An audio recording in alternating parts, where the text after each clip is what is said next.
Hello everyone, this is Khushbu. Welcome back to my channel विश्वास studies.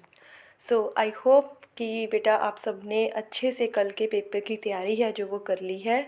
काफ़ी मैंने videos update की जिसमें मैंने objective question, central ideas, comprehension और प्रीवियस ईयर का पेपर है जो वो मैंने अपडेट किया सो डैट कि जो आप स्टूडेंट्स की तैयारी है वो बहुत अच्छे तरीके से हो सके।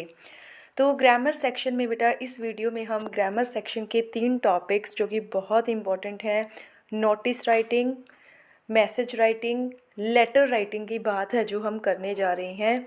क्योंकि बच्चों को बहुत ज़्यादा कन्फ्यूज़न होती है कि मैसेज को कैसे लिखना है, लेटर को कैसे स्टार्ट करना है और नोटिस राइटिंग कैसे करनी है। आज की वीडियो में हम ये तीनों चीज़ें डिस्कस करके आपकी कन्फ्यूज़न को दूर करेंगे और कन्फ्यूज़न को दूर करेंगे। तो अगर आप मेरे चैनल पे नए हैं बेटा तो प्लीज़ लाइक कमेंट सब्सक्राइब ज़रूर कीजिए, ज़्यादा से ज़्यादा अपने स्टूडेंट्स के साथ शेयर कीजिए सो डैट उनकी हेल्प है जो वो हो सके और मुझे भी जो मोटिवेशन है वो मिल सके। तो आइए आज का सेशन है वो स्टार्ट करते हैं। तो फर्स्ट जैसे कि आप स्क्रीन पे देख रहे हैं बेटा नोटिस। तो इन द सेम वे आपको एक नोटिस दिया जाएगा और आपने उस नोटिस को अच्छे से ड्राफ्ट है जो बनाना है। फॉर एग्ज़ाम्पल देखो आपको कंडीशन क्या दी है, you are Rajiv Sharma, head boy of DAV public school Ludhiana, draft a notice for the house captain to attend a meeting with the vice principal for the allocation of duties for maintaining discipline in the school. तो कह रही हैं कि उन्होंने आपको name भी दे दिया कि आपका जो नाम है वो है राजीव शर्मा, आप DAV पब्लिक स्कूल में एज अ हेड बॉय हैं और आपकी जो एक मीटिंग है वो प्रिंसिपल के साथ होनी है, वाइस प्रिंसिपल के साथ, किसके रिगार्डिंग, ताकि स्कूल में जो डिसिप्लिन है उसको बनाए रखने के लिए जो ड्यूटीज़ लगानी है वो लगाई जा सके, एलोकेशन ड्यूटीज़ को असाइन करना। तो बेटा सबसे पहला स्टेप क्या होता है नोटिस राइटिंग में, आपको ये पता होना चाहिए कि नोटिस है जो वो क्या है, किसके बारे में है। अगर उसमें आपको दिया हुआ है नेम वगैरह तो आपने वही नेम को यूज़ करना है। और अब जैसे इस नोटिस को जब हमने पढ़ा तो हमें समझ में आ गया कि हेड बॉय की जो मीटिंग है वो वाइस प्रिंसिपल के साथ है। क्यों है? ताकि डिसिप्लिन को मेंटेन करने के लिए ड्यूटीज़ हैं वो असाइन करनी है। राइट? तो सबसे पहला स्टेप यही होता है कि नोटिस या फिर मैसेज को समझना। अब बात करते हैं कि अब समझ में आ गया हमें नोटिस को लिखना कैसे है। राइट? सबसे इम्पॉर्टेंट जो स्टेप है सबसे पहले तो ये कि जो नोटिस है और जो मैसेज है वो हमेशा एक बॉक्स में लिखा जाएगा। जैसे कि आपको यहाँ पे भी एक बॉक्स है वो दिखाई दे रहा है, आपने with the help of your pencil एक अच्छा सा बॉक्स है वो बना लेना है। क्लियर? फिर आपने हेडिंग देनी है ऊपर, सबसे पहले टाइटल या फिर हम कहें हेडिंग से स्टार्ट करना है। जैसे यहाँ पे किया हुआ है DAV पब्लिक स्कूल लुधियाना। उसके बाद आपने लिखना है नोटिस लिखना है, नोटिस राइटिंग नहीं लिखना, सिर्फ एक ही वर्ड यूज़ करना है नोटिस। फिर लेफ़्ट साइड आपने बेटा जैसे यहाँ पे डेट दी गई है, आपने जो भी डेट होगी, जैसे कल 19 फ़ेब है तो आपने डेट लिख देनी है 19 फ़ेब 2024। फिर एक सब हेडिंग, पहले तो मेन हेडिंग थी, उसके बाद एक छोटी हेडिंग बनानी है। देख लेना कि किसके बारे में है। जैसे यहाँ पे मेन जो वर्ड था वो था मीटिंग के रिगार्डिंग है, तो हमने लिख दी, हेडिंग बना दी इम्पॉर्टेंट मीटिंग। अगर आप अकेला मीटिंग शब्द भी यूज़ कर लोगे तो भी वो सही है, वो गलत नहीं माना जाएगा। अब सिंपल सी वर्डिंग में लिखना है, कैसे? House captains must attend a meeting with the vice principal for the allocation of duties for maintaining discipline in the school on 15 April, जो भी डेट है, at 10 AM in his office. For more information contact undersigned। देखो अब इसमें important क्या है बेटा, अगर आपको सिंपल इंग्लिश आती है तो आराम से आप इस नोटिस राइटिंग को कर सकते हो। देखो ये जो सारी की सारी लाइन है ना, एलोकेशन से लेकर डेट तक, वो सारी आपके नोटिस में ही दी हुई थी, उसने वही लाइन को उठाया है। ठीक है? यहाँ पे एक वर्ड यूज़ किया हुआ है अंडरसाइंड होता है जो नीचे, जैसे नीचे नाम क्या लिखा हुआ है, राजीव शर्मा हेड बॉय। अंडरसाइंड जिसका नाम नीचे लिखा होता है, नोटिस के एंड में लिखा होता है। कि उसने कहा कि अगर किसी को कोई इन्फॉर्मेशन चाहिए, इसके बारे में ज़्यादा इन्फॉर्मेशन चाहिए, तो वो किससे बात कर सकता है? अंडरसाइंड से, उससे कांटेक्ट कर सकता है। ठीक है, तो ये इस तरह से आपने बिल्कुल ही एक साफ़ सुथरे तरीके से नीट एंड क्लीन एक नोटिस राइटिंग है जो वो एग्ज़ाम में करनी है, बॉक्स में बनानी है, हेडिंग देनी है, सब हेडिंग देनी है, साइड पे लेफ़्ट साइड पे डेट लिखनी है, सिंपल वर्डिंग में मैसेज लिखना है, नीचे साइन करनी है। अंडरसाइन का यहाँ पे मतलब है, क्या मतलब है जी? क्या मतलब है अंडरसाइन का? जिसने नोटिस दिया है। ठीक है, आई होप आपको क्लियर हो गया होगा। अब हम बात करने जा रहे हैं मैसेज राइटिंग की। ठीक है, जैसे यहाँ पे इस तरह से आपको एग्ज़ाम में एक मैसेज दिया होगा, पहले मैसेज को, फिर वही स्टेप है बेटा, पहले आपने मैसेज को समझना है, समझ के फिर वैसे ही बॉक्स बनाना है, डेट लिखनी है, टाइम लिखना है, नाम लिखना है और सिंपल वर्डिंग में मैसेज लिखना है। बिल्कुल सेम सा ही स्टेप है। सारी की सारी बात अंडरस्टैंडिंग पे डिपेंड करती है कि आप उस मैसेज को, आप उस नोटिस को कितने अच्छे ढंग से समझ पा रहे हो। तो आइए स्टार्ट करते हैं। तो यहाँ पे मैसेजेस पढ़ रही हैं, देखो स्टार्टिंग हो रही है अजीत शर्मा। अजीत शर्मा ने फ़ोन लगाया, hello is this 241076? Anju next number से बोल रही है, बेटी yes me I know who is calling. तो वो पूछ रही है, हाँ मैं बोल रही हूँ, क्या मैं जान सकती हूँ कौन मुझे कॉल कर रहा है? Ajit Sharma, I am Ajit Sharma, I want to talk to mister Chadha. तो वो अजीत शर्मा बता रही हैं कि अपनी इंट्रोडक्शन दे रही हैं कि मैं अजीत शर्मा हूँ और मैं किससे बात करना चाहता हूँ? मिस्टर चड्डा से। अंजू, पापा is not at home, you can give me the message. तो अंजू बोलती है कि पापा घर पे नहीं हैं, आप मुझे मैसेज दे दीजिए। Ajit Sharma, tell him that the society meeting has been postponed and as soon as the new date is fixed I will let him know.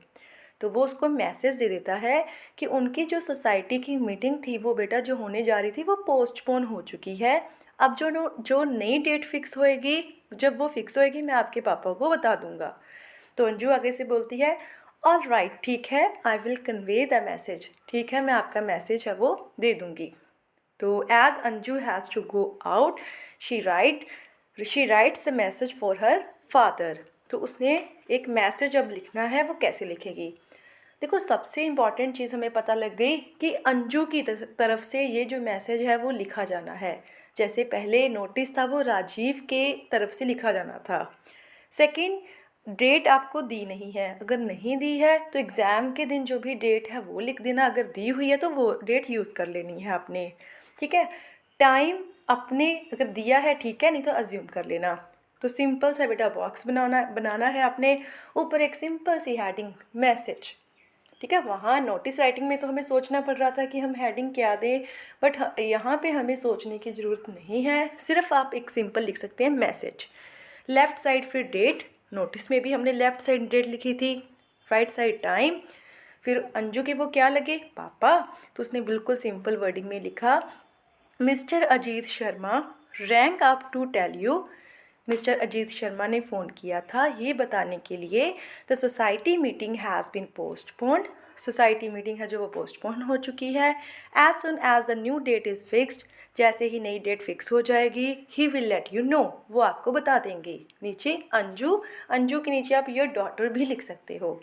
तो आप एक चीज़ नोटिस करो कि लिखने लायक कुछ भी नहीं है बेटा, ऊपर से ही मैसेज में से ही सारी की सारी लाइन है वो उठाई गई है। राइट, नहीं भी इंग्लिश आती, थोड़ा सा स्मार्ट वर्क करके ऐसे ही लाइंस को उठा के आप मैसेज है जो लिख सकती हैं। तो एग्ज़ाम में बेटा आपने छोड़ के नहीं आना है, आपने समझने की कोशिश करनी है, बॉक्स बनाना है, डेट लिखनी है, हेडिंग देनी है, जो नेम दिया है वो देना है और अच्छे से इसको करके आना है। इसके बाद बेटा हम फटाफट से एक लेटर राइटिंग भी देख लेते हैं, क्योंकि इसमें भी बच्चों को बहुत ज़्यादा कन्फ्यूज़न है कि लेटर कैसे लिखना है। नेक्स्ट जो लेटर है उसमें देखिए दिया है, you are Rohit Verma living at 27 Gandhi Nagar Panipat, write a letter to your younger brother who is a book worm persuading him to take part in games. तो नेक्स्ट में क्या है, आपको सब कुछ दिया है कि आपका नाम रोहित है, आप इस एड्रेस पे रहते हो, आपने अपने छोटे ब्रदर को लेटर लिखना है जो कि एक बुक वॉर्म है। बुक वॉर्म होता है किताबी कीड़ा जो हमेशा सिर्फ स्टडी करता रहता है। परसुएडिंग का मतलब उसको समझाना है कि वो स्टडी के साथ साथ गेम्स में भी पार्टिसिपेट करे। तो बेटा सबसे पहले हम एड्रेस से स्टार्ट करेंगे। एड्रेस दिया है तो वही यूज़ कर लीजिए, अगर नहीं दिया हुआ तो एक आप सिंपल एग्ज़ामिनेशन हॉल डेट डाल के शुरू कर देना। तो यहाँ पे डेट दिया हुआ था, एड्रेस वही लिख दिया हमने। सारा का सारा बेटा लेफ़्ट साइड अब हम लिखते हैं, राइट साइड में कुछ भी नहीं लिखते। देखो एक सार लेफ़्ट साइड में लिखा हुआ है, एज इट ही आपने अपने पेपर में करना है। तो लेफ़्ट साइड उन्होंने एड्रेस लिखा, फिर डेट लिखी, फिर ब्रदर का नाम तो दिया नहीं था, वो इमेजिन कर लिया, dear Mohit.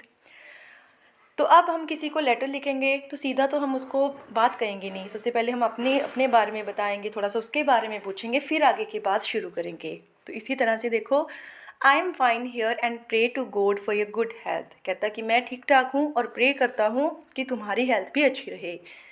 I am sad to know that you have become a bookworm. मुझे ये जानकर दुख हुआ कि तुम एक बुक वॉर्म, एक किताबी कीड़ा बन गई हो। You never play any game, your health is very poor. कहते कि तुम कोई भी गेम है वो खेलते नहीं हो, इसी वजह से तुम्हारी जो हेल्थ है वो डे बाय डे क्या हो रही है, ख़राब। Mohit, it is not good for you. ये तुम्हारे लिए अच्छा नहीं है। Health is wealth. Health is wealth एक मुहावरा है कि अगर हमारी सेहत अच्छी है बेटा तभी हम लाइफ में कुछ अचीव कर सकते हैं। A sound mind lives in a sound body. कहता है कि एक तंदुरुस्त शरीर में ही एक तंदुरुस्त मन का निवास होता है। अगर हम फिज़िकली ठीक हैं तभी हम अच्छी चीज़ें सोच सकते हैं, लाइफ में आगे बढ़ सकते हैं। You must play some outdoor games. तुम्हें कुछ बाहर भी निकलना चाहिए, गेम्स में भी पार्टिसिपेट करना चाहिए। यर्स लविंगली, यर्स ब्रदर भी आप लिख सकते हैं, रोहित। तो बिल्कुल ही बेटा सिंपल काम है।